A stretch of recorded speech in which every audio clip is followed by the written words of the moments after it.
Well, this is my studio in Rydalmere, and at the moment I'm just pouring this mould, so I think it's ready to come out. This is a slip casting mould for ceramics, which is made out of plaster. So basically what's coming out is liquid clay.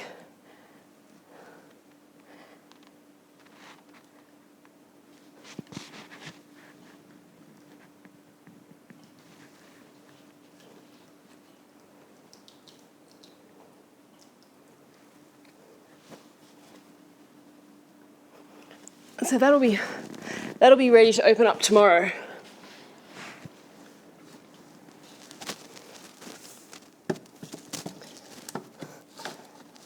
So these are some examples of some other moulds. This is for one project, which is the only moulds I have in the studio at the moment. Well, I've got some out the back, but so for this project there was 20 different wine vine specimens that I cast. And these, I have to find a place to store them because they're pretty bulky. Back here, I keep all of my glaze materials. I've collected over the last, since 2014, probably around 20 different ashes from different trees from Australia and China and France. And I keep them here in my little library of glazes. And some of those glazes, there are examples of that on the table here. And so they all show like different colours, depending on where the tree grows. The glaze will come out in a different colour and different aesthetic. Also, this is actually a mould of a bucket, a double bucket. So this is actually ceramic. And I sometimes use these to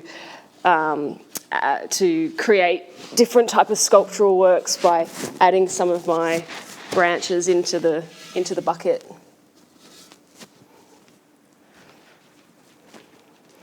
And over on this shelf, I keep kind of a collection of different, samples of different works from different times. So this here is a small sleeper that was a ceramic version of a sleeper that I made from an antique wharf on Cockatoo Island.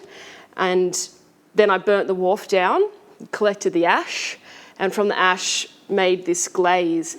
And that brown glaze is really actually evidence of a lot of zinc and chromium that was on the wharf over the last 100, 150 years, where the workers that were cleaning and painting the boats, where all of that paint had dropped down onto the wharf. And so all of those elements, like the zinc and the chromium that were in the paints, they stayed in the ash of the wood after I burnt it. And so when I made the glaze, they combined together to make this zinc chromate brown glaze. There's a couple of other examples on here. I've got mangrove branches. This was also from the Biennale of Sydney in 2018. Apple branches, I've done river red gums from the Central Desert, pear branches from Shepparton in Victoria.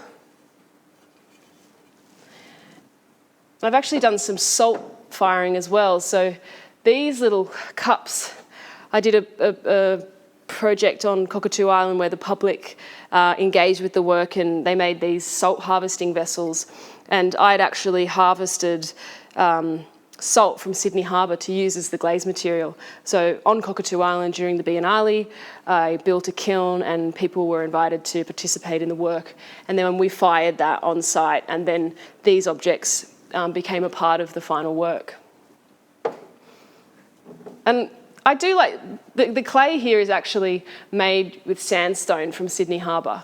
And that's another thing that I like to do if I do a research project overseas or even locally, is to have a look at the local clays that are around, because often that geology is reflected in the glaze. So for instance, if there's a lot of iron in the soil, then that iron will reflect in the glaze, the colour of the glaze.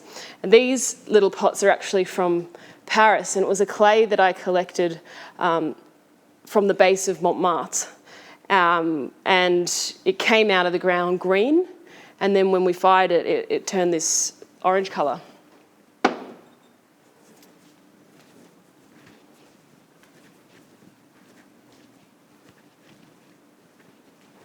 That's about it, really. I mean, I've got a lot of stuff around, a lot of buckets and a lot of boxes that doing ceramics, you end up just accumulating so much material. At the moment, we've kept it quite clear and contained.